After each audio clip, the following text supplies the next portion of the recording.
Created live on Fireside. This is Juliet Hahn. In this episode, I interview Marcella Mollon-Williams. She is co-founder of Legacy Builder Group.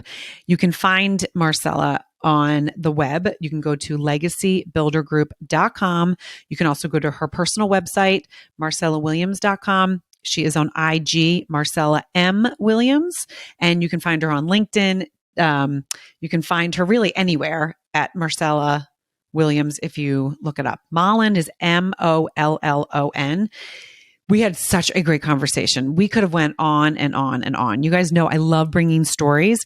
So Marcella is a financial advisor. Behavioral financial advisor. She's a certified mindset and flexibility coach. And she combined all of her passions into Legacy Builder Group, which really talks and helps people with their finances, but brings it in from a mindset and values base. It is really cool. And when I tell you, I love this conversation. Her parents came from Trinidad and Tobago. So one of the things that she said that really stood out to me is when she was in her house, it was this whole other world. When she walked out of her house, it was this other world. And she became really fascinated with how people worked and wanted to go into kind of the psychology times. But coming from immigrant parents, her parents were like, no, we want you to study business. So she, later in life with Legacy Builder Group, combined both. Legacy Builder Group was also a sponsor at the Super Bowl event at YNS Live with NFL Thread. She was the podcast sponsor, the company was, which was really great. So we were able to have her really shouted out there. She wasn't able to make the event, so we were fortunate enough to be able to get her interview here today. So you guys, you're going to love this. Don't forget to check out Marcella on all of the socials, Marcella Mollon, Mollon Williams, and Legacy Builder Group. Again, you guys don't want to miss this. I'm so excited to bring you someone that has followed a passion. Welcome, Marcella Mollon-Williams with Legacy Builder Group.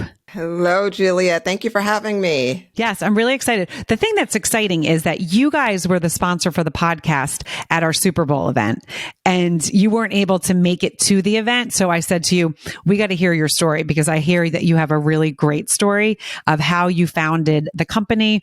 And you're a behavioral financial advisor. You're also a certified mindset and flexibility coach, which we're going to get all into this one. I know you're a speaker. You do many, many different things. You're inspiring so many.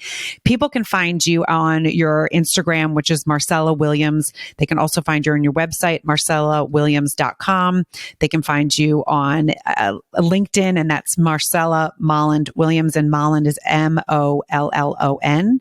And Twitter, Facebook, again, it's your name. Is there anywhere else that you want to direct people? Yeah, there was a lot there. Legacybuildergroup.com.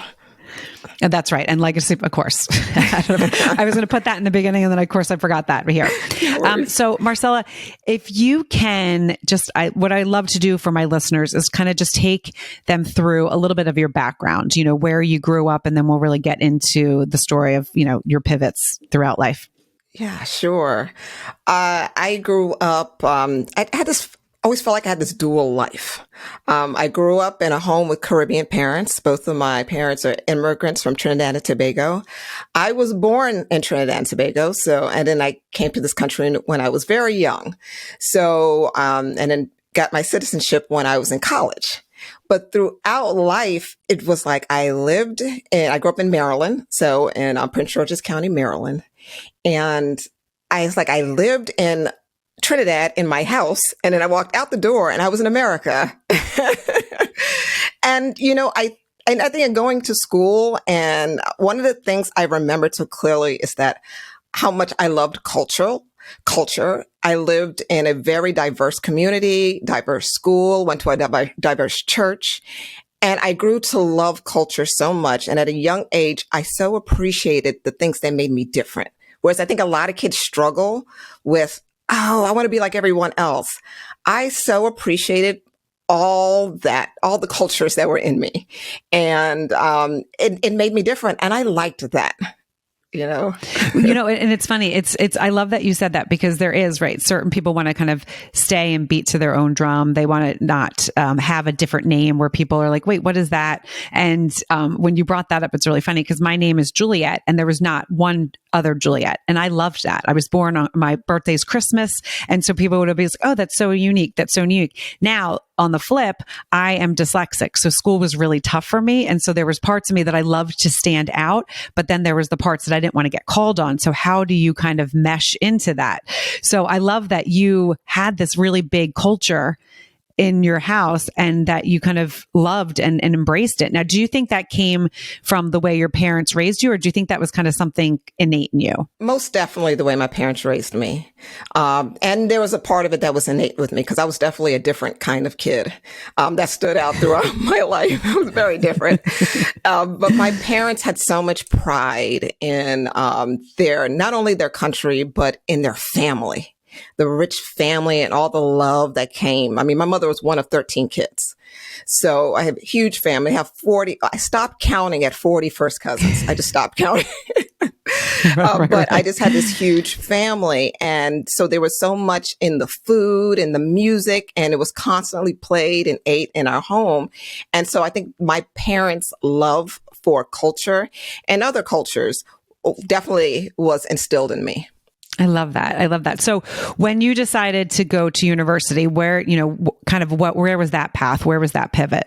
I went to a local university, and it was very interesting. I went to Bowie State University, and that was very different for me.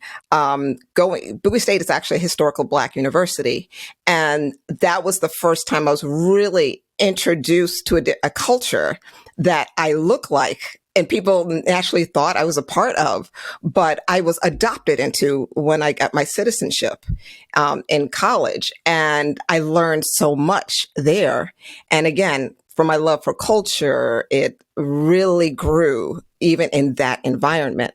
And it was all these things that were different about me. Now, one thing I have to make mention, and is that as a child, I was always, and still to this day, I was a people watcher.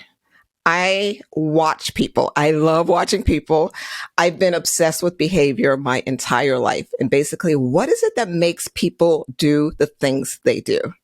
I grew up, I was a church girl, grew up in youth group, all those things. And I would just watch the dynamics of, especially when people would go through things, whether it's death, infertility,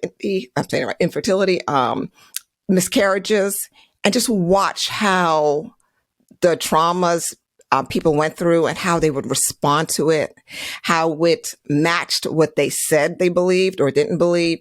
I was fascinated with cognitive dissonance. So all these things were the type of things I was thinking about as a young kid into adulthood. And I wanted to go to college for psychology. Like, I was interested in that. My parents ran a business, and it was like many kids of immigrant parents. It's kind of like, I want to go to school for this. No, you're going to school for that, for business. Right. So they wanted me to go to school for business. And I was like, okay, I'm not going to go to school for psychology. I like business. So I did business and finance and made it work. But I always knew deep down inside, there was something in me, which I call, when I look at other kids now, I say it's their superpower. There was something in me that other people weren't recognizing. And I remember the first time someone noticed it, and there was a college professor. And I know, because it's like, that was the first time someone saw my superpower and acknowledged it. Yeah. And that's why I love children. And I always try to find a superpower in them. Well, and I mean, you're speaking, obviously, me being dyslexic and school being really, really tough for me. My dad's dyslexic. My sister's dyslexic. I have an older son that is dyslexic. So it runs really deep in our family. And we knew pretty early, that I struggled. Back then, it wasn't a dyslexic, where I grew up. It was like, you have a reading disorder, you learn different. But it wasn't kind of until I was older, even though my mom always knew I struggled, really helped and gave me that support. And I talk about this on my podcast a lot. I talk about it actually with my clients a lot, because stories really connect us. And when we look at our strengths, but then we also look at our weaknesses. And the thing that's really interesting is my superpower is reading and talking to people and pulling out pieces of their story and getting into like finding the golds that they don't realize that gold is in their story, but those little pieces that connect. Because from a very early age, I was, compensating for my weaknesses, and my weaknesses were reading and writing, except my strengths were reading people and connecting with people. So I used to connect with my teachers and figure out how I could get out of doing a lot of things is really what I was doing. So you could look at it as a negative, or you can look at it, that's really kind of what built me to where I am. And I remember I've always been a storyteller. I was always really good at communicating, but I honed that in when I was early young kid, because I realized that's how I connected with people. That's how I could have people kind of like me and do things, and help me instead of punish me for not working hard, even though I was working hard. But, they would say, you're not working hard. Why aren't you focusing? When you speak, why can't you put that on paper? You're not, and so all of these different things that teachers used to say to me, because I would always be, I would always raise my hand, especially when I was young, raise my hand and answer and give this wonderful, answer. And they would be like, yes, no, everyone needs to answer like Juliet. Then I would have to write. What's wrong with you? Why can't you write? What's, doing this and stuff. So it is really interesting that you said that. And it's kind of those things that we build on. So my question to you is, where do you think that curiosity came from? Do you think it came from having, immigrant parents and a whole different kind of life in your house that you just then came fascinated with what other people were doing? Or again, is it just something you think you were born with? Yeah. And again, it is a combination of the two. I believe that we all have these special gifts and talents that are deeply rooted in us from the time we're born. Absolutely. I believe in God, and Me too. creates us, right? So he creates us with these capabilities, for a purpose. And so I felt that early. And I think I always say that in itself is a gift to be at such a young age to be able to detect that. Definitely a gift to be able to look at things differently and watch people and see the things that I can see in people. And so I think that what it was is that, it came early, it wasn't recognized. And then I spent time in my life just feeling devalued, through experiences that invalidate you. And I had to kind of recapture that. But through it all, I'm grateful for the early development of it in simply the cultural differences. That was the thing that really allowed for me to recognize it and to interact in ways that would help to build that up. I mean, like you, I struggled with a bit of dyslexia, as far as for me, it is writing and even just connection with language, communicating. I struggled. I was a natural introvert. I mean, there were just so many issues that kept me from communicating. So that's why watching was very, a very happy place for me, very comfortable place for me. But I knew because of that innate gift inside that I was made for more. I was made to do more, and I had to do more. For me, if God put it in me, it is for me to use. So, that's how it kind of all came about for me to start moving in that direction. I love that. And yeah, I mean, because I was talking to someone and I just did a post on social media about, I do believe that we are born with innate confidence in certain areas. And I was born walking and talking. I mean, really running and talking. So I was a born risk taker. I mean, I used to jump into things. And I remember very significantly the time that I shrunk a little bit when it came to school. But then I remember learning about, again, how I could connect with those teachers. And that's what I did. I watched those teachers. I figured out how can I get around things? How can I get out of things?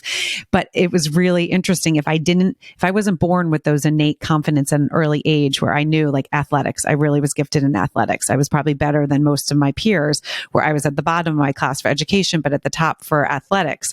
So it was, I was always picked first in gym class. I was always, the one, I was faster than the boys, So it was like one of those things when I was young, it was like, wow, you're so good at this. You're so lucky.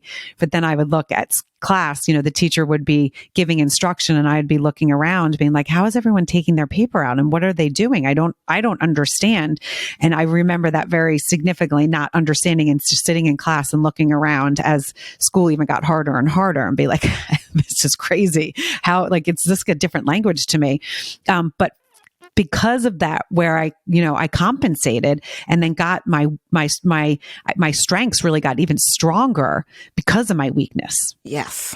That is the key, right? The strengths, because it is those things that catapult us to the next level if we look at it as an opportunity.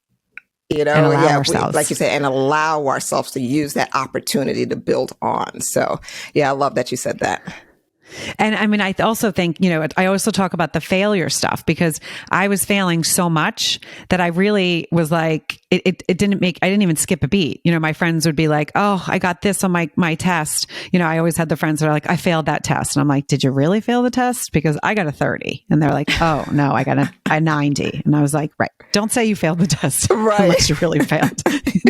And I remember there was times where I was ashamed of it, but then I also had a really good group of friends. I was really fortunate that I had a really good group of friends that supported me, because again, I was the leader on the athletic field. So it was like, okay, I mean, really, I probably was the dumb jock, which, I had to really work hard to get out of that and not be that. You hear that in men's world a lot, not so much in the female world, but I was the fun one, the silly one, not the best in school, but, I excelled in other areas. But it was those things where it was like, okay, it doesn't matter. Like, I'll start something. If I dream about it and I'm excited about it, I'm going to explore it, because I'm not worried about that failure, because it is what it is. Exactly. Yeah. I mean, that's so powerful there, because we need the failure. We need to keep going in our seeking, right? Because I feel like we're all just really just searching and seeking. For me, it's always still about tapping into that innate superpowers. Like I feel like we know we have it. And for me, I think it's why we're drawn to comics. So many people, like why the Marvel universe is such a big thing. I feel like we relate to it without realizing it. It's the same reason why we love sports and these amazing athletes. Even with the NFL, we see these strong people and what they're able to do with their bodies. It's amazing. And I believe that the reality of what we are capable of mentally shows up in what we're capable of physically. And so what we're able to do with our bodies is really showing what we're capable of mentally. And so I think we're drawn to these things in certain areas because we're all seeking what that thing is in us. And then we often make the mistake of looking at someone else and say, oh, wow, look what they could accomplish. Oh, I can never do that. And then we limit ourselves. We limit ourselves by saying, "Oh, well, they're special. This is, they're special. That's why they can do this. I'm not capable of doing something." And all of those are things that we have to look at and be mindful of. I think these are the things that, as I went through my journey of really getting back to where I started, because I feel like, I started in this place as a kid. I understood that there was this gift and talent. I saw that I'm like, oh, I'm fascinated with behavior. I wanted to be a psychologist. Oh, that got pushed aside. Went through business, finance, started a financial coaching, and investment firm, and then landed back in behavioral finance. And it's tied my passions for really when it comes to behavior and my passion for legacy building to its core, and bringing out this holistic. I was able to fully embrace myself in my position in creating something different, in creating something new in a time when this new thing is developing, because most people have never heard of behavioral financial advisor as a, FINRA designation. And because there are not a lot of us out there. But I believe that the timing in which I am in this position is not by accident. That everything I went through in my life was to prepare me for where I am now and who I'm here to serve. And I just love it. I mean, it also makes me smile so much when I'm connected through my podcast with people like yourself, because literally what you said, I'm sure the listeners right now are going, oh my gosh, it sounds like this is Juliet's message. This is my message, because it's so true. Everything that we have gone through builds us. And but we have to allow ourselves. There's so many people that limit themselves because of fear of failure, fear of like, I don't know what to do, stepping out of their comfort zone, right? I mean, I find it a lot of times when I speak with men, it's like, okay, I'm making this money, but this is not where I was meant to be. So they're not truly happy in who they are. And they're so afraid to explore that. So what I always say is find that place that you can, I call it daydreaming because I don't sit and meditate. I have to move. I cannot sit. If I sit, I think of the laundry and the dirty dishes. And so I have to move. So I really challenge everyone and everyone that's listening right now. I want you guys to do this. I want you to find that space that you can go daydream and dream of what you always wanted, because as kids, we dream. And there's a time that we stop that dreaming. And so that's one of the things I do with my clients. I really kind of dive into the, like, what did you want to be when you grew up? When you grew up, what was that thing? Because we all wanted to be something. And a lot of times, yes, there's things that, I think I wanted to be a doctor because I was fascinated with the human body. I loved that. Again, being dyslexic in school not being easy, that wasn't my path. I probably could have done it, but it wasn't what God wanted me to do. God wants me to be doing what I'm doing right now. And so, but thinking about, okay, that's so interesting, the doctor part, what made it, but it was how people tick, what their bodies do, what their brains can do. So that was always been a fascination of mine. And it sounds like very similar to you. It was. And the fact that you then kind of pivoted and were like, I'm going to take all my things together and really explore them. So I do want to take you back really quickly. So when you graduated college, what was the career path there? And then when did the pivot happen? Yeah, sure. So I went in from college, even throughout college. I worked in my family's business. So my family ran a graphic design and sign company. So they did a lot of the signage for major communities, major housing developers, and like even, the community signs. When you go into a model, you see the display and all of that. That's what my parents did. And so I started there, I was in the accounting department and handled the books. And so I was jumped right into the finance, and I worked with my family. And I think during that time, that's when I really started exploring. Here I am in this family business, and I want to make sure that there's a legacy here. I want to make sure that all that my parents have worked for, all that, and it's not just about finance. For me, legacy is so powerful. For me, legacy means how other people will experience your existence. And that's what truly is. They can experience through finances, what you leave behind for people. That's the way your existence continues. But tradition and, there's so many way history. There's so much in which we can leave a legacy. So I became very fascinated with making sure, like, what is our legacy as a family? And through that process, started searching for more financial education. And that's really when the pivot happened. It was a shift because, one, I realized I didn't truly have the freedom that I wanted to do what was needed with the family business. And, that's just how it is sometimes. And then there were some issues that unfortunately happened. My parents went through some issues with the business, and then the Great Recession happened. And that caused a big shift. And it was just during that shift that my brother and I started our business, started our firm. And, the financial education and coaching and really developing that. So it was a pivot that happened at not the best time, but it was just what was needed, to learn and to grow, and all the challenges that came with that season, which was very challenging. A lot of growth, a lot of loss. There were things that happened, but again, it wasn't needed.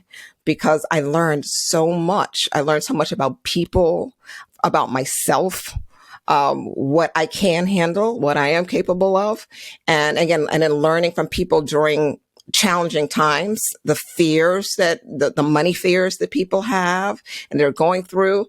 I learned that head on. So it was I think the pivot came pretty quickly for me, but I had the time to learn from my family, run a business, learn how they ran a business. So then when it was time to shift, my brother and I were able to do that. through the challenges and then build and grow from there. I love that. And you know what I love also is that your parents obviously had that entrepreneur spirit. I mean, they, and also coming over to a different country, I mean, that takes guts, right? So, that there's there's a fight in them. I always find it fascinating when I'm speaking with people and there is that. Yes, my grandfather was an entrepreneur. My mom, my dad, everyone, there was like a whole line of entrepreneurs, and God, there's certain brains that work together. One of the things that, I love that you got to be a part of your company got to be a part of the Super Bowl event we do on Thursday is when I speak with the NFL community and the women specifically, it's so fascinating to me how much each of them have this heart of giving. Every single human that I've talked to in that world are the most giving people. And I always say, again, God puts people together to be able to lift them up and be able to put them on a higher, on a higher platform. I find with a lot of professional athletes, on both sides, the women and the men, and kind of not just the NFL, but other organizations that I talk to, when they were young, they were giving back. It was like this whole thing of always giving back. And it's very interesting to me. So, I think that's so beautiful how you watching your parents and learning what they went through and then going through what you just did, the way you explained that is so perfect because we can remember the recession, you and your brother going into business. We can picture that whole thing like, oh my gosh, this is scary, but that's where you're learning the most. In those hard times, sometimes that's where we learn and then we grow. Yes. And it's definitely needed. And, and I love what you were saying, especially at the Super Bowl event. And my partner was at that event and she raved about just the hearts and just how amazing those women are and, just how lovely that environment was. And, it really was. Yeah, it really is. Yeah. Yeah, I can see, I saw the visuals and it looked amazing. And I think that's like so many of us to our core that it is about, God has kind of instilled that in all of us. There are things that happen in life which misdirect that intention. But at the core of us, when it is not misdirected, that heart to give is there in so many ways. And it's just about tapping into what is the way that we can serve, like finding that thing. And for me, I help people identify their purpose for money. Like when it comes to money and money behavior, money is the most powerful tool there is in order to help us to tap into our potential and in order to drive our purpose. Money is not the purpose. It is the engine to drive our purpose. And when we're able to understand, so what is our purpose for money? Then we can actually focus in on the purpose. And for me, my purpose for money is service, like servant leadership. That is what I'm here to do, is to serve, support in various different ways. As you read in my titles, the various titles that I have there, but they all connect in a true way. As I said, how I was able to bring my passions, my purpose, my values and tie together I believe in one form of who I am. As, again, I got this from Bob Proctor, God's highest form of creation. That's who I am. I'm not a behavioral financial advisor. I'm not a mindset coach. I'm not a flexibility coach. Those aren't who I am. Those are identities that I've chosen to connect and tie myself to, just like I've tied myself to mother or business owner or sister, wife. I've tied my identity to these things, but those things are not who I am. I am one thing, God's highest form of creation, and I share that with all of humanity.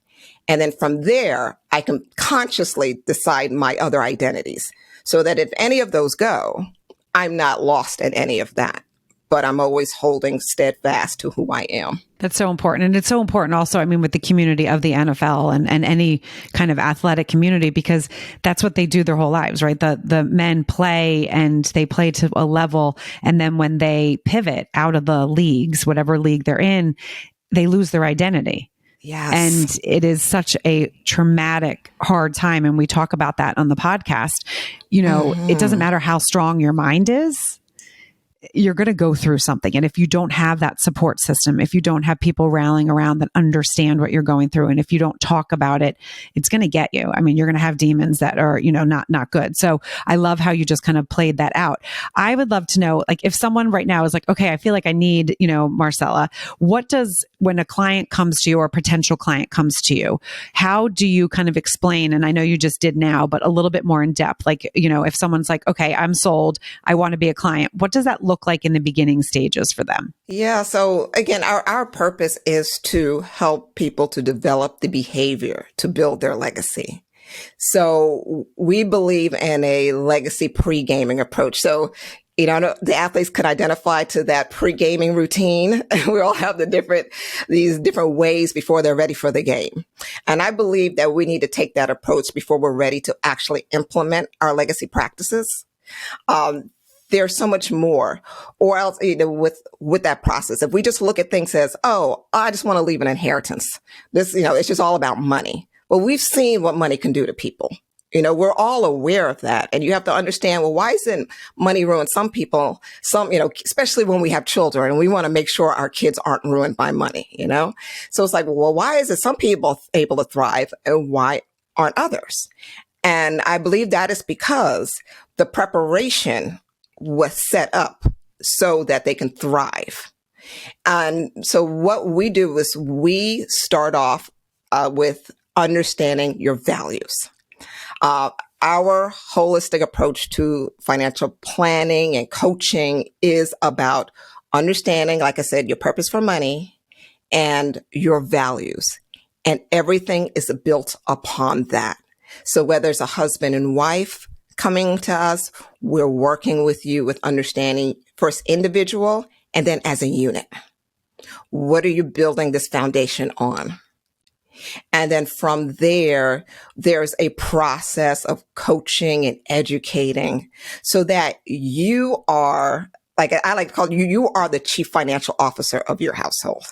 So many times people look at this industry and unfortunately, there are all types. I like to consider myself a bit of a disruptor because I'm not a fan of the way things have always been done in this industry. And I think it needs to be shaken up. I just do. And enough attention had not been placed on behavior before, but thank God a lot of reports, a lot of research has been done that really shows how much our behavior truly impacts our financial future and, our money traumas, everything that we've been through really needs to be faced before we can move forward with anything. So that is what we focus on. That is a huge part of it because we want to deal with what are the money restraints that are holding you back from achieving the financial confidence or financial sustainability for not just generational wealth, but multi-generational wealth. Because it's a different practice for just pass it down for one generation than passing it down multiple generations. So it's about not just passing down money. It's about passing down the traditions. More importantly, it's about passing down the mindset, the intellectual assets that we so often forget about in various ways. So, without my whole family, we created a family crest. And having my kids go through that process, they were young when we established that, and then going through their rite of passage and earning their right to wear that crest. It made a substantial difference in their mindset because of our need for belongingness. Maslow's hierarchy of needs. It's like belonging. You have your basic needs, the physiological needs, and then you move up the ladder to health and the things the basic needs. And then love and belongingness is so huge for us. This is why they're gangs. This is why that connection in the NFL, when these players are then no longer, they lose that connection, why it hurts so much. Because that's a really big part of a human need. And we want to tap into that when it comes to our children and making sure that they understand how much they belong to this family that you're in, that they're in, and they feel that. And so we work with people now to create that visual representation for their family in order to establish, okay, here's the crest for the legacy. And it may seem trivial, but again, having experienced it and watching how my children moved through that experience from the time they were infants to now they're 25 and 24, and they, like, the way they are attached, the way they have pride in their family name, and kind of like in the old medieval days, right? It's like the family name. So it's, there's a lot that goes into that. And that's the one that people really get excited about, which is why I named that, but why I brought that up for this conversation. But there is, like, my idea, what I really want is for people to understand that leaving a legacy is so much more than what we've been talking about and how we've been handling it. And if we can really understand all the ways in which other people can experience our existence, then we can become more creative, more innovative, and not just, in our family life and professionally. We can think of ways, like our mind can expand on ways in which, how can I allow other people to experience me now and when I'm long gone? No, I love that. No, I think it's beautiful. And I think people really got a sense of what you're doing with the company, how they can get involved. Is there anything, because we're going to, in the beginning of this episode, you guys can go back and listen, but I also want to have Marcella kind of shout out again where you hang out the most and where people can find you and what the best way for people to reach out to you is. Definitely want you to reach out to me.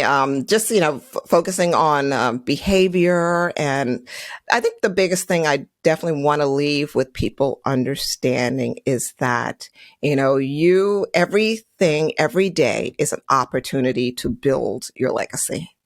And the more intentional we are about every moment, every interaction, the more power we can leave in our footsteps, for someone to follow behind that. And it only helps others to see the power within themselves. So, and tying all of that, not compartmentalizing as you build and as you grow, whether it's in real estate or the various ways that we build wealth. Especially like after your NFL career, but even and during it, the various things that we do, when you can truly find and tap into who you are, and then take that and I'll take that along your wealth building journey and moving forward, then there's so much power that can be there, left behind, that can be felt and can be seen. So you can find me again at legacybuildergroup.com. And I would like people to tune in. I have a website, learnlegacybehavior.com, where we always offer just education. We do webinars and really tap more into our legacy pre-gaming, and just provide more mindset techniques. So learnlegacybehavior.com is where you can find me, and I'm all over social media. I love to connect with people on social media. I feel like that's where we can really get to know each other. So you can find me at Marcella M. Williams on Instagram, Facebook, LinkedIn, Twitter, all of those. So if you really just look up my name, because I have an unusual name, you can find me. Wonderful. Marcella, thank you so much for joining. I mean, this has been wonderful. I know that my listeners right now love it. And I tell them every single time, you might have been listening to this episode and saying, oh, that's interesting. I love the story, but you don't know who needs to hear this. You don't know who is in the market for some change. You don't know who needs the Legacy Builder group right now in their lives. So please share this with as many people as you can think of as you're listening to this. It is important because this is what life's about. This is why I do this podcast. It's to host people like Marcella so she can share her story, so she can connect deeper with you, because she has something that's going to be able to actually make your life better. So definitely rate, review, share. Thank you again, Marcella, so much.